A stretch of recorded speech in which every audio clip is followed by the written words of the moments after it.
Frère Chris est arrivé et a commencé à prier contre la maladie dans le corps. J'avais commencé à prier encore plus fort. J'ouvrais même mes yeux, regardant les autres, et j'ai vu les gens vomir, les gens étaient en train de manifester.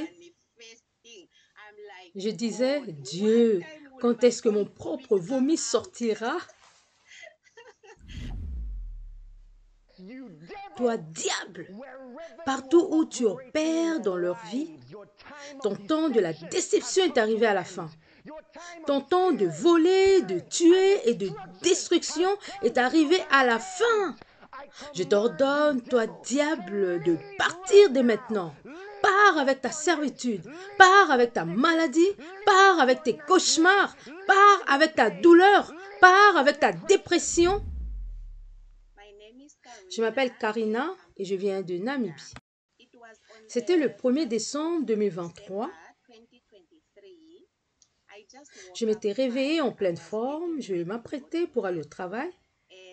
Et lorsque je suis allée au boulot, aux environs de 13 heures, quelque chose d'inhabituel s'est produit. J'ai ressenti cette douleur lourde autour de ma tête. Je ne pouvais pas exprimer ce que c'était, mais c'était quelque chose d'inhabituel. J'avais donc dû appeler une de mes collègues dans mon bureau et je lui avais dit que je ne me sentais pas bien. Et elle était également choquée parce qu'elle m'avait vue quand je suis arrivée au travail ce jour-là. Et elle a dit, « Mais Karina, quand tu es arrivée, tu allais bien. Que s'est-il passé tout à coup ?» Et je dis, « Je ne comprends pas non plus. » Alors j'ai essayé de me lever de ma chaise et j'ai eu le vertige. Je n'arrivais pas à comprendre ce qui se passait et j'ai commencé à avoir ce terrible mal de tête. J'ai dit à ma collègue que je ne me sentais vraiment pas bien et pour elle, c'était comme si elle pensait peut-être que je plaisantais. Puisque tout le temps, depuis le matin, j'allais bien et quand je suis arrivée, j'allais bien. Je lui ai donc dit, appelle une ambulance pour moi, s'il te plaît. Et elle a dit, es-tu sûre? T'es sérieuse? Et j'ai répondu, oui, je ne me sens pas bien. Elle a donc fait, une ambulance est venue et m'a emmenée à l'hôpital. Dès mon arrivée, les médecins m'ont mis sous perfusion et m'ont donné des médicaments. Plus tard, vers 19 heures, j'ai été libérée. J'ai été en arrêt maladie parce que le médecin m'a dit que je devais me reposer. Je suis restée quelques jours à la maison, mais ma situation n'a fait que s'empirer. Je n'y comprenais rien. Ce mal de tête, ce vertige, chaque fois que j'essayais de me lever du lit, même pour aller aux toilettes, c'était un combat pour moi. Ma famille s'inquiétait également parce que quelque chose de pareil ne m'était jamais arrivé. Au fil du temps, lorsqu'il était temps pour moi de reprendre le travail, je n'avais plus d'énergie. J'avais donc décidé de retourner plus tôt chez le médecin. La première fois, je m'étais rendue à un hôpital du gouvernement. Cette fois-ci, j'avais décidé d'aller chez un médecin privé. J'avais donc été consulter un médecin privé. Il a fait des tests et m'a dit, « Karina, on vous a diagnostiqué une douleur nerveuse sévère. » Il m'a alors expliqué que c'était la cause de maux de tête terribles et de l'étourdissement. Il m'a mis sous traitement. Il m'a donné une deuxième pilule que je devais prendre uniquement pendant la nuit. Je suis donc revenue chez moi. J'ai été à nouveau sous certificat médical pour une semaine. Après cela, ma situation a continué à s'aggraver. Je n'allais pas mieux. J'ai alors commencé à développer des symptômes de sensations de brûlure sur tout mon corps. Je ne parle pas d'un simple problème. C'est une sensation de brûlure au point où j'utilisais parfois mon gant de toilette. Je le mouillais et je le mettais sur mon corps juste pour me sentir un peu mieux. J'ai décidé, non, c'est trop. Il faut que je retourne chez le médecin.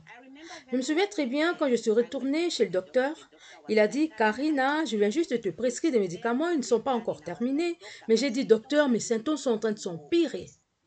Ce comprimé ne m'aide pas et la sensation de brûlure est en train de s'aggraver. Il a plutôt décidé de changer la prescription. On m'a prescrit un autre traitement. Voici les médicaments qu'on m'avait donnés.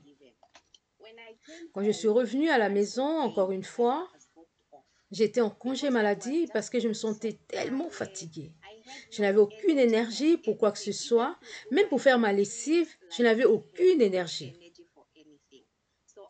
J'ai alors commencé à prendre ces médicaments. Une nuit, je me suis réveillée avec un autre symptôme. Je n'arrivais pas à bouger mes mains. Je me suis dit, que se passe-t-il? Je prends ces médicaments et les symptômes continuent d'augmenter. Je suis encore retournée chez le médecin. Cette fois-ci, il m'a dit, non, je ne peux plus changer de médicament pour toi. Tous ces symptômes que tu as sont causés par cette douleur nerveuse. Je préférais plutôt que tu termines ce cure de médicaments. Je vais te mettre sous ce traitement pour 6 mois. Après cela, si tu ne te sens pas mieux, ce sera la seule fois où je pourrai changer ta prescription. Je suis revenue chez moi, j'étais découragée parce que je prenais ces médicaments et je n'allais pas mieux. Je ne me sentais pas mieux, ma situation ne faisait que s'empirer. J'avais en moi la peur de la mort. J'allais me coucher et j'avais très peur de fermer mes yeux parce que j'avais l'impression que si je fermais mes yeux, je pourrais ne pas me réveiller. Mes mains, chaque fois que je me réveillais la nuit, j'essayais de les bouger, c'est comme si elles étaient collées l'une à l'autre. J'ai eu beaucoup de mal à les retirer et à les séparer comme ça. Je n'avais jamais expérimenté quelque chose de ce genre. Puis un jour, j'étais sur les réseaux sociaux, je pense que c'était YouTube, quand je suis tombée sur une vidéo d'une sœur d'Afrique du Sud. Elle était en train de donner son témoignage sur God's Heart TV et cette sœur était dans une situation semblable à la mienne. Et j'ai dit, waouh, Dieu, enfin! Peut-être que c'est le moment pour moi de recevoir également ma guérison. J'ai donc décidé de soumettre ma requête de prière et par la grâce de Dieu, j'ai pris part au service de prière interactif le 6 avril.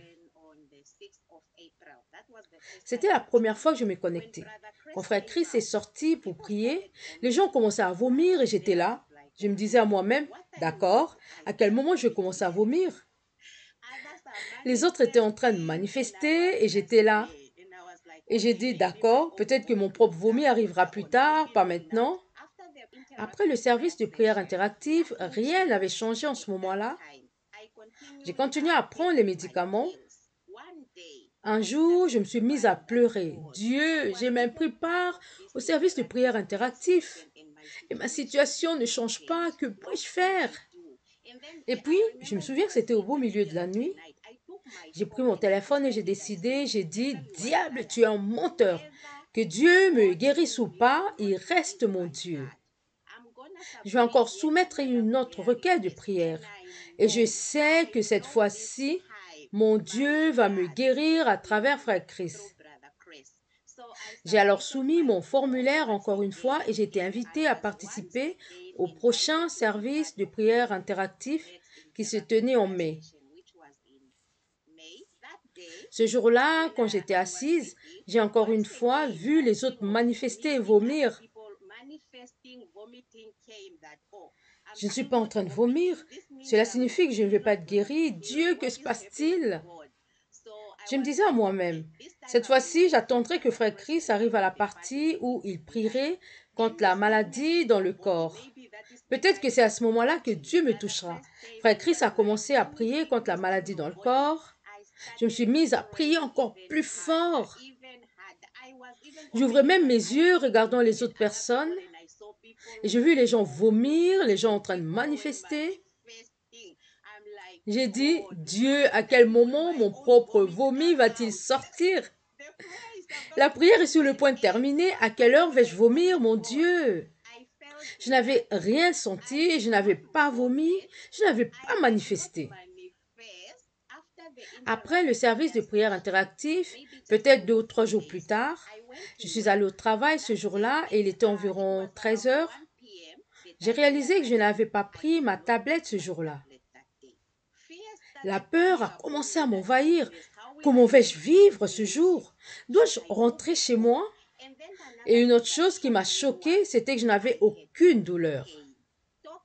En ce qui concerne le lourd mal de tête, la douleur nerveuse, la sensation de brûlure, l'engourdissement, tout a disparu juste comme ça.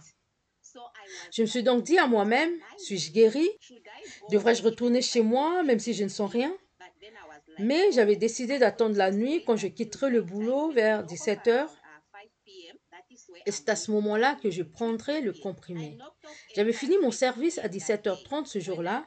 Quand je suis arrivée chez moi, j'avais en tête qu'à l'instant où j'entrerai à la maison, c'est à ce moment-là que j'allais prendre le médicament avant que quelque chose ne m'arrive. Une fois de plus, j'avais oublié de prendre ce comprimé. Je me suis endormie. C'était le lendemain, tôt le matin, que j'ai réalisé une fois de plus avoir oublié de prendre le médicament la nuit. Et encore, pas de douleur, pas d'engourdissement, rien. J'étais normale à 100%. Sans ce comprimé, je ne pouvais pas faire face à un autre jour. C'était seulement pour que je me sente mieux, mais non pas fait disparaître complètement la douleur. Je me disais maintenant à moi-même, devrais-je retourner chez le docteur même si je ne sens rien, juste au cas où quelque chose m'arrive, à cause de cette peur que j'avais au-dedans de moi. Mais je me suis dit, non, voyons voir. Le jour où je vais commencer à ressentir de la douleur ou me sentir comme auparavant, c'est ce jour-là que je retournerai chez le médecin. Depuis ce jour-là, peuple de Dieu, jusqu'à ce jour, je ne suis plus jamais retournée chez le médecin. Je n'ai plus jamais pris de médicaments. Je vais bien. L'engourdissement parti, la sensation de brûlure partie, la douleur nerveuse partie. Je vais bien et je suis libre à la gloire de Dieu. Je veux juste dire que ce que vous vivez n'a pas d'importance, peuple de Dieu. Je m'attendais à vomir ce jour-là. Je m'attendais à manifester ce jour-là, mais rien ne s'est passé. Même s'il y avait d'autres personnes qui vomissaient et manifestaient, dans ma propre situation, rien ne s'est passé, mais Dieu m'a quand même touché. Il m'a quand même guéri. Alors, peu importe ce que vous vivez, peuple de Dieu, je veux juste vous dire que vous devez avoir foi en Dieu et croyez que quel que soit ce que vous traversez, aujourd'hui est le dernier jour de cette affliction, de cette douleur, de cette maladie, de cette pathologie, de tout ce que vous traversez au nom de Jésus.